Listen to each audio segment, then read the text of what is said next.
식사 후 걷기로 혈당을 내릴 수 있을까요? 그런데 잘못된 방식으로 걸으면 효과가 없다는 사실 알고 계셨나요? 오늘은 혈당 스파이크를 완벽히 조절하는 걷기의 비밀과 제가 직접 실험한 결과를 포함한 과학적 근거까지 모두 공개합니다. 끝까지 보시면 걷기의 효과를 극대화하는 방법을 확인하실 수 있습니다.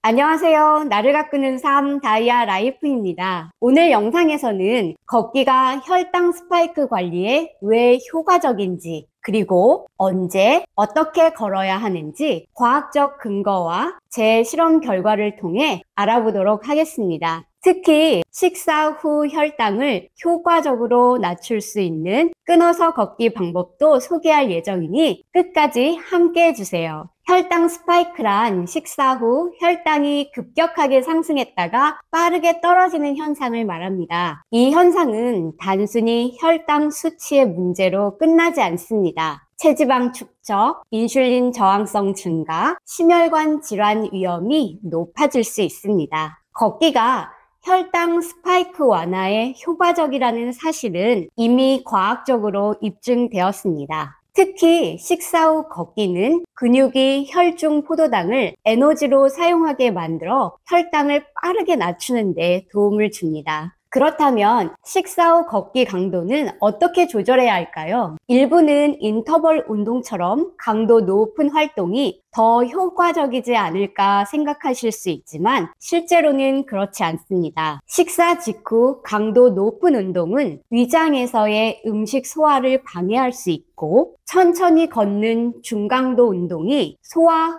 효율을 높이고 혈당 스파이크를 완화하는데 가장 적합하다는 결과가 있습니다. 따라서 식사 후에는 인터벌 운동처럼 강도 높은 활동을 피하고 천천히 꾸준히 걸어주는 것이 혈당 관리에 더 효과적입니다. 단순히 걷기만 한다고 해서 혈당 스파이크 관리에 효과가 있는 건 아닙니다. 걷기를 제대로 활용하려면 걷는 시간과 방법을 잘 조절해야 합니다. 걷기의 최적 타이밍은 식후 1시간 이내입니다. 왜 1시간일까요? 식후 1시간은 혈당이 가장 빠르게 상승하는 시점으로 이때 걷기를 시작하면 근육이 혈액 속 포도당을 효과적으로 소모하여 혈당 스파이크를 완화할 수 있습니다. 점심 식사 후 나른함이나 졸음이 몰려오는 경험 다들 해보셨을 텐데요. 이것이 바로 혈당 스파이크가 진행되고 있다는 신호일 수 있습니다. 이때 책상에 엎드려 자거나 차에서 눈을 붙이기보다는 밖으로 나가 10분이라도 걸어보세요. 그 짧은 시간이 혈당 안정과 소화 촉진에 큰 도움이 됩니다. 만약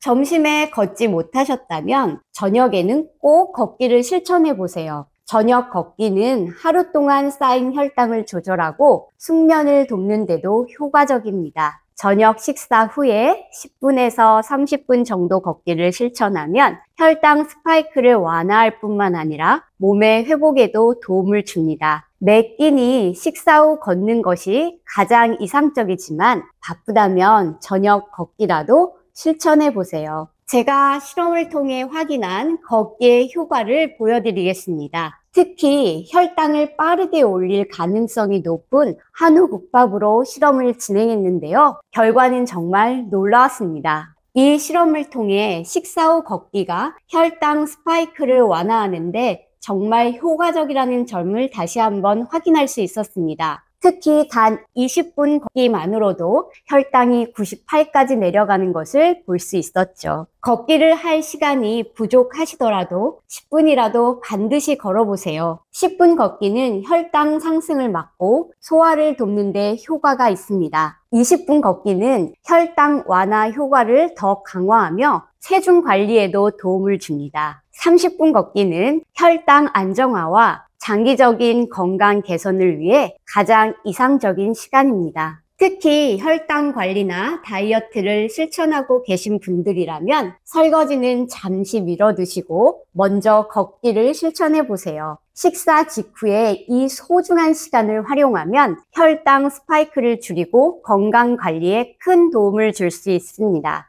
하지만 여기서 중요한 점은 식사 후 걷기만으로 혈당을 낮출 수 있지만 걷기를 멈추고 의자에 다시 앉으면 혈당이 다시 서서히 올라간다는 것입니다. 그래서 끊어서 걷기 방법을 적용해 실험을 진행했습니다. 끊어서 걷기를 적용하니 혈당이 더 안정적으로 관리되는 것을 확인할 수 있었습니다. 이 방법은 혈당 스파이크를 억제하고 식사 후 혈당 재상승을 방지하는 데 가장 효과적입니다. 물론 식후 1시간 이내에 걷는 것만으로도 혈당 스파이크를 막는 아주 훌륭한 도구입니다. 하지만 시간이 허락하신다면 끊어서 걷기 방법을 적용해 보실 것을 추천드립니다. 혈당 스파이크를 관리하면 단순히 혈당 조절에 그치지 않고 체지방 감소, 당뇨 예방, 심혈관 건강에도 긍정적인 영향을 미칩니다. 오늘은 걷기가 혈당 스파이크 관리에 왜 효과적인지 그리고 제가 실험한 끊어서 걷기의 결과를 공유했습니다. 걷기는 운동이 아니라 혈당 관리를 위한 강력한 도구입니다. 특히 아무 때나 걷기보다는 식후 1시간 이내에 30분 정도 걷기, 그리고 가능하다면 끊어서 걷기를 실천해 보세요. 이 방법은 다이어트, 당뇨, 고혈압 같은 대사질환 예방과 관리에도 큰 도움이 됩니다. 다음 영상에서는 걷기가 어려운 상황에서도 혈당 스파이크를 관리할 수 있는 방법을 소개할 예정입니다. 이 영상이 도움이 되셨다면 구독과 좋아요, 알림 설정도 잊지 말고 꼭 부탁드립니다. 지금까지 나를 가꾸는 삶 다이아 라이프였습니다. 다이아님들 오늘도 빛나는 하루 보내시길 바랍니다. 감사합니다.